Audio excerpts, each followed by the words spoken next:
अस्सलाम वालेकुम class, I am your teacher Ramiza Tahseen. Hopefully आप बिल्कुल ठीक होंगे, खैरियत से होंगे।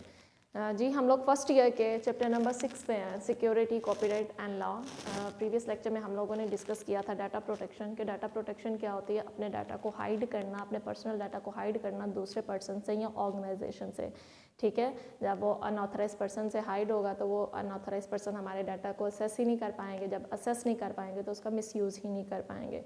आज का जो हमारा टॉपिक है, आज का टॉपिक है हमारे पास प्राइवेसी इशू। जी आज प्राइवेसी इशू को डिस्कस करते हैं। प्राइवेसी इशू होता क्या है? Privacy issue means that an individual has the right to see the data collected about him.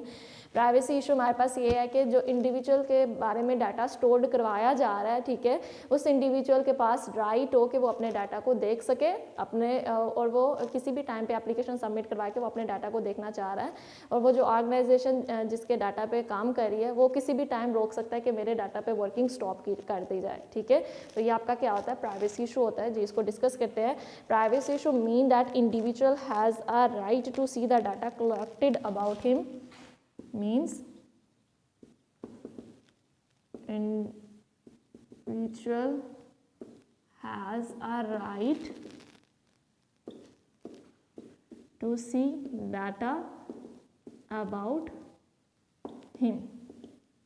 हम बात करते हैं, फॉर एग्जांपल आपके पास अली है, ठीक है, अली एक इंडिविजुअल है, उसका डाटा स्टोर्ड करवाया जा रहा है। एक ऑर्गेनाइजेशन ORG1 जो है वो अली पे काम कर रही है, अली का डाटा स्टोर करवा रही है। ठीक है, तो privacy issue means that Ali के पास राइट है कि वो ऑर्गेनाइजेशन 1 से अपना डाटा किसी भी टाइम देख सके। ठीक है, उसके पास राइट है कि वो अपने डाटा को देख सके जो ऑर्गेनाइजेशन स्टोर करवा रही है, कलेक्ट कर रही है। ठीक है, तो individual has an right to see the data collected about him. ठीक है, कि वो अपने डाटा को देख सके। उसके बाद he also has a right to submit an application to view data at any time. He has right to view data at any time, कि उसके पास राइट है भाई कि वो अपना डाटा किसी भी टाइम ऑर्गेनाइजेशन से देख सकता है। ठीक है, कि उसके लिए क्या करना होगा? उसको एक एप्लीकेशन सबमिट करनी होगी ऑर्गेनाइजेशन के, मैं अपना डाटा देखना चाह रहा हूँ। तो अली के पास राइट है कि वो ऑर्गेनाइजेशन से अपना डाटा देख सकता है, ठीक है, जो ऑर्गेनाइजेशन उसके बारे में कलेक्ट कर रही है। और उसको देखने के लिए क्या होगा? अली को एक एप्लीकेशन सबमिट करवानी होगी और वो किसी भी टाइम एट एनी टाइम अपने डाटा को देख सकता है, अपने डाटा को व्यू कर सकता है। ठीक है, he also has a right to stop the processing of his data by organization, कि ऑर्गेनाइजेशन जो इसके डाटा पे प्रोसेसिंग कर रही है, अली के पास राइट है कि वो किसी भी टाइम इस प्रोसेसिंग को स्टॉप कर दे। ठीक है, he also has a right to stop processing of his data। Ali के पास राइट है, उस इंडिविजुअल के पास राइट है कि वो किसी भी टाइम अपनी डाटा की जो प्रोसेसिंग हो रही है ऑर्गेनाइजेशन में उसको स्टॉप कर दे। ठीक है, he is allowed to claim the compensation from an organization for any kind of disclosure of data, disallowed of data। ठीक है, डाटा के किसी भी डिस्क्लोजर पे, ठीक है, डाटा लॉस्ट पे जो आपका इंडिविजुअल है वो क्लेम कर सकता है ऑर्गेनाइजेशन में कि मैंने ये डाटा आपको दिया था, आपकी वजह से ये डाटा लॉस्ट हुआ है। ठीक है, डिस्क्लोज हो रहा है, तो he can claim in organization if data is, ठीक है, अगर डाटा में कोई भी क्लियर होती है तो वो ऑर्गेनाइजेशन पे क्लेम कर सकता है कि मेरा डाटा आपके पास था, आपकी वजह से ये डाटा स्टील हुआ है, तो वो ऑर्गेनाइजेशन पे क्लेम कर सकता है कंपनसेशन पैकेज के लिए। ठीक है, कंपनसेशन के लिए। और ऑर्गेनाइजेशन लाइक अली का डाटा स्टोर करवा रही है, तो ऑर्गेनाइजेशन के किसी भी मेंबर को इजाज़त नहीं है कि वो अली का डाटा देख सके, अली के डाटा पे वर्किंग कर सके। ठीक है, अली का डाटा डिस्क्लोज कर सके।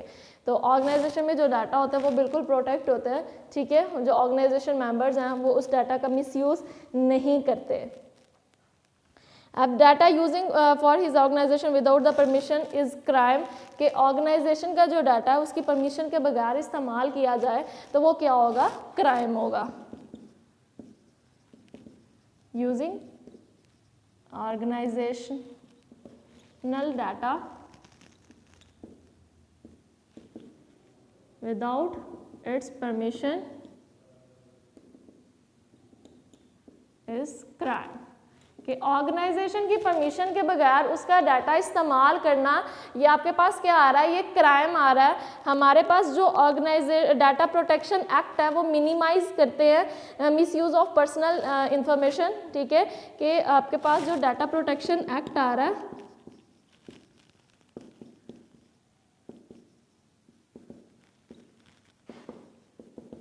Minimise the misuse of data. इस एक्ट के तहत जो डाटा का मिसयूज करता है उसको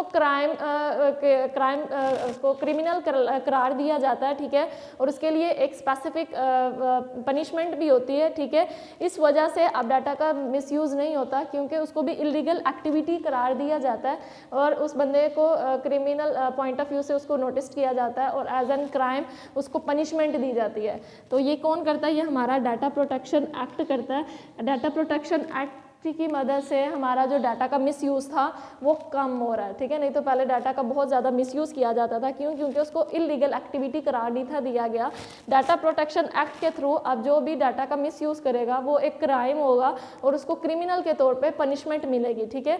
जब ये पनिशमेंट मिलना स्टार्ट हुई तो डाटा का जो मिसयूज़ था वो कम हो गया कि हाँ भाई अगर मैं डाटा का मिसयूज़ करूँगा तो मैं भी क्रिमिनल हिस्ट्री में आऊँगा, मेरा भी क्रिमिनल रिकॉर्ड हो जाएगा। तो दैट्स वाई अब डाटा का मिसयूज़ कम होता है due to the data protection act. Data protection act की वजह से डाटा का जो मिसयूज है वो कम हो रहा है, ठीक है। और ऑर्गेनाइजेशन क्या करती है, डाटा को कलेक्ट करती है, उसे चाहिए कि डाटा को सिर्फ स्पेसिफिक पीरियड के लिए कलेक्ट करे, अननेसेसरी डाटा कलेक्ट ना करे, ठीक है। लाइक मेरा ये जो डाटा कलेक्ट किया जा रहा था वो 10 दिन में कलेक्ट हो जा रहा था, तो उसे चाहिए कि सिर्फ 10 दिन तक ही डाटा को कलेक्ट करे। ये नहीं कि वो लॉन्ग टाइम डाटा को 10 दिन के अंदर उसकी वर्किंग हो गई, उसको चाहिए कि वो डाटा डिलीट कर दे। अब ये नहीं कि एज लॉन्ग वो अपने ऑर्गेनाइजेशनल हिस्ट्री में उस डाटा को स्टोर ही रखे कि कोई भी अनऑथराइज पर्सन उसको असेस कर ले।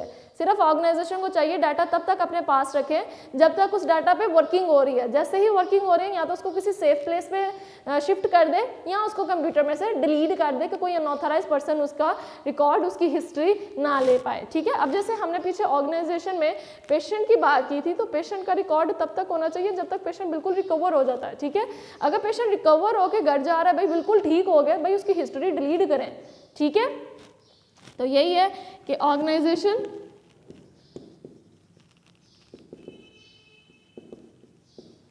use data for specific time period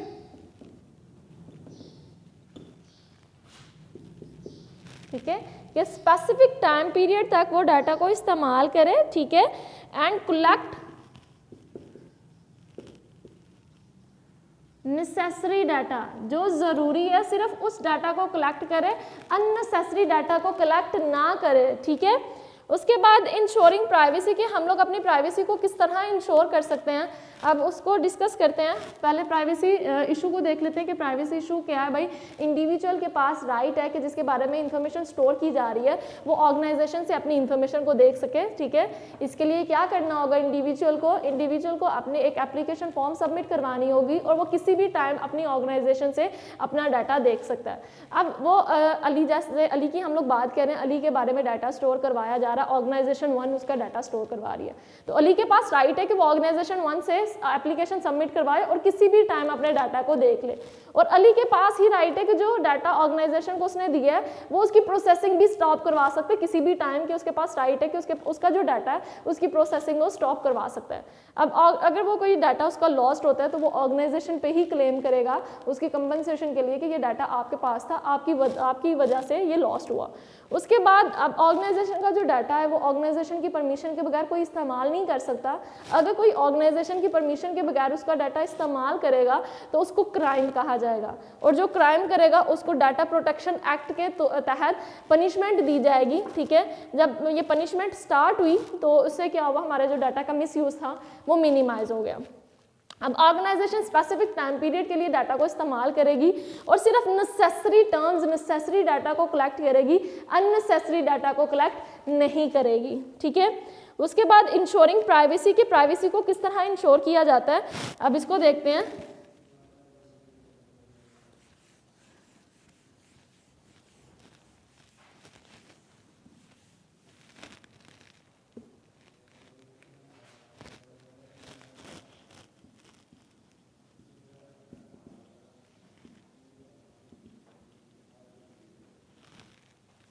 ensuring privacy, अब प्राइवेसी को देखते हैं किस तरह इंश्योर किया जा सकता है। Organization is responsible for keeping the record updated. ठीक है, organization must keeping data updated, उसे चाहिए कि जो ऑर्गेनाइजेशन में डाटा है, ठीक है, उसको अपडेट करती रहे। ठीक है, अगर उसकी ज़रूरत ख़त्म हो गई है तो उसको शफल करे, जिसकी ज़रूरत है उसको ऑर्गेनाइजेशन में रखे। तो ऑर्गेनाइजेशन का डाटा अपडेट करना ऑर्गेनाइजेशन की जिम्मेदारी है। Organization should keep data for a specific time period, ये लास्ट पॉइंट में भी डिस्कस हुआ था। Organization should keep data for specific time period.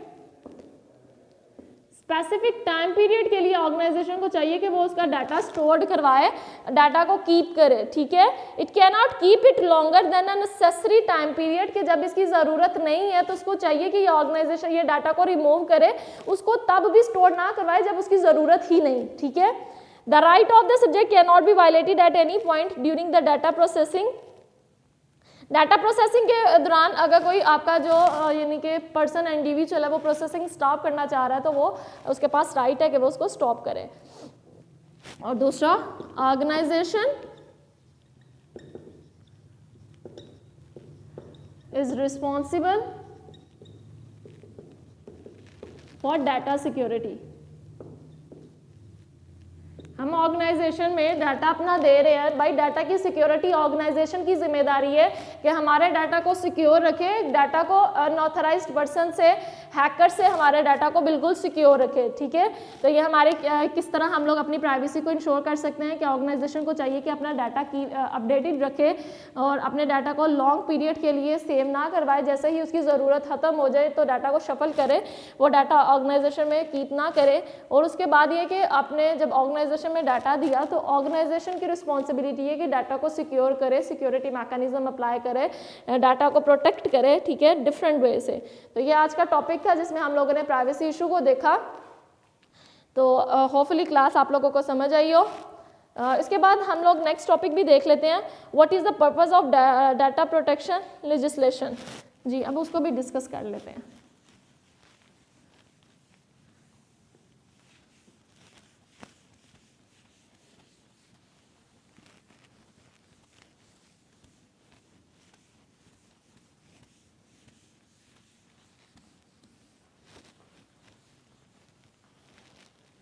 Ji, no next topic है आपके पास purpose of data protection legislation. The data protection define the law that ensure the data protection.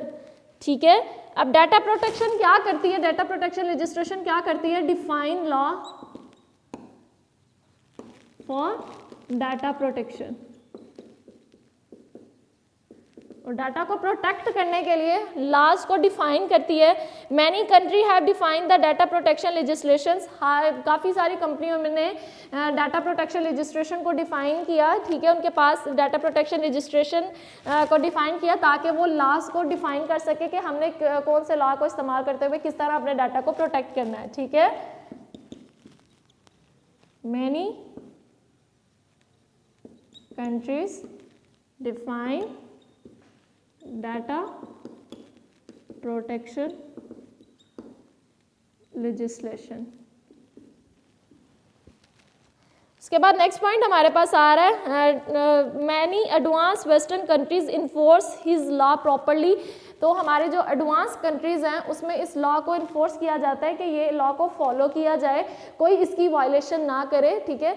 और जब कोई इसकी वायलेशन ही नहीं करेगा, ठीक है, तो हमारे डाटा का मिसयूज़ नहीं होगा, हमारा डाटा बिल्कुल प्रोटेक्ट होगा, उस डाटा की सिक्योरिटी इंश्योर होगी, ठीक है। और वो क्या है भाई, हमें मस्ट चाहिए कि हमारे इस लॉ को यानी कि माना जाए, ठीक है, उसकी वायलेशन ना की जाए। Data protection legislation of different country is based on some basic principle कि हमारी जो डाटा प्रोटेक्शन लेजिस्लेशन है वो क्या करती है, बेस्ड ऑन सम प्रिंसिपल के कुछ प्रिंसिपल्स पे ये बेस करती है। अब वो प्रिंसिपल्स देख लेते हैं हमारे पास कौन से हैं, अब उन प्रिंसिपल्स को डिस्कस करते हैं कि डाटा प्रोटेक्शन प्रिंसिपल्स कौन से हैं।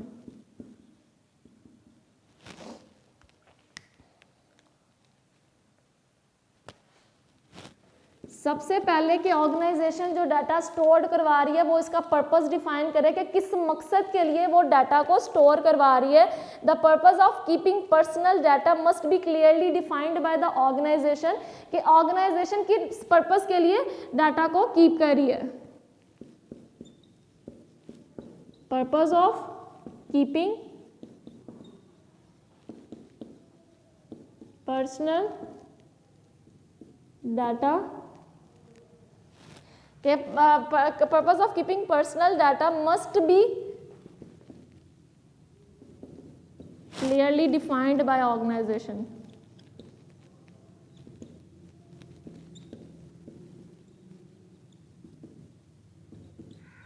फर्स्ट प्रिंसिपल ये है कि ऑर्गेनाइजेशन जो डाटा रिकॉर्ड कीप कर रही है, पर्सनल डाटा का रिकॉर्ड रख रही है, पहले उसका पर्पस बताए कि ये क्यों डाटा को कीप कर रही है, क्यों डाटा का रिकॉर्ड अपने पास रख रही है। And individual about whom the data is collected must be informed about the identity of the organization. और जिसका वो डाटा रख रही है उस पर्सन को भी इन्फॉर्म करे कि आपका डाटा कलेक्ट किया जा रहा है, आपका डाटा ऑर्गेनाइजेशन के अंदर यूज किया जा रहा है। must inform to that person